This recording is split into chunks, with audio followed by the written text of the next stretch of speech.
नमस्कार. आज आपण बघणार आहोत सोशल मीडियाचा मेंदूवर परिणाम आणि त्यातून बाहेर पडण्याचे उपाय. आपण दिवसात किती वेळ फोनवर घालवतो याचा कधी विचार केला आहे का? सकाळी उठल्यानंतर पहिली गोष्ट मोबाईल, रात्री झोपण्यापूर्वी शेवटची गोष्ट मोबाईल, आणि या दरम्यान आपला मेंदू सतत एका स्क्रीनशी जोडलेला असतो. पण तुम्हाला माहीत आहे का, ही स्क्रोलिंगची सवय आपल्या मेंदूला थकवते, बदलते आणि हळूहळू व्यसनामध्ये रूपांतरित होते. सोशल मीडिया मेंदूवर कसा परिणाम करतो? आपल्या मेंदूमध्ये डोपामिन नावाचं एक रसायन तयार होतं, जी आपल्याला आनंदाची भावना देते. जेव्हा आपण सोशल मीडियावर एखादी पोस्ट टाकतो आणि आपल्याला लाईक्स मिळतात, तेव्हा आपलं डोपामिन वाढतं आणि मेंदू त्या आनंदाची सवय लावून घेतो.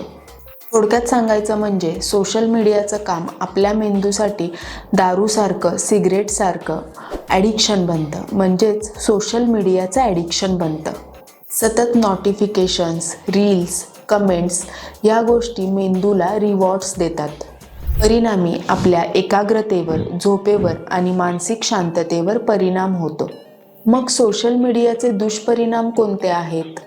एकाग्रतेचा अभाव. दर 5 मिनिटांनी मोबाईल पाहण्याची सवय आपलं लक्ष केंद्रित करण्याची क्षमता कमी करते. झोपेवर परिणाम.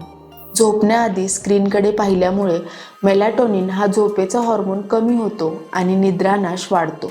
तुलना आणि क्षमता. इतरांचे परफेक्ट फोटो पाहून आपलं जीवन अपूर्ण वाटायला लागतं. त्यामुळं एन्झायटी आणि डिप्रेशन वाढते. भावनिक थकवा. सततच्या माहितीच्या आणि भावनिक प्रतिक्रियांच्या ओघात मेंदू थकतो. हा थकवा आपल्याला मी रिकामा वाटतोय, मला काही करू वाटत नाही अशी भावना देतो. आता आपण बघूया डिजिटल डिटॉक्स म्हणजे काय. डिजिटल डिटॉक्स म्हणजे मोबाईलपासून, सोशल मीडियापासून आणि डिजिटल उपकरणांपासून थोडं दूर जाणं. आपल्या मनाला आणि मेंदूला रिसेट करण्याची संधी देणं. याचा अर्थ तंत्रज्ञान वाईट आहे असं नाही, पण त्याचा अतिरेक हानिकारक आहे. जसं आपण शरीराला विश्रांती देतो, तसं मनालाही डिजिटल विश्रांती देणं गरजेचं आहे. मग डिजिटल डिटॉक्स करण्याचे उपाय कोणते आहेत? पहिलं आहे स्क्रीन फ्री मॉर्निंग. सकाळची पहिली 30 मिनिटं मोबाईलपासून दूर राहा. दुसरं आहे ॲप लिमिट्स.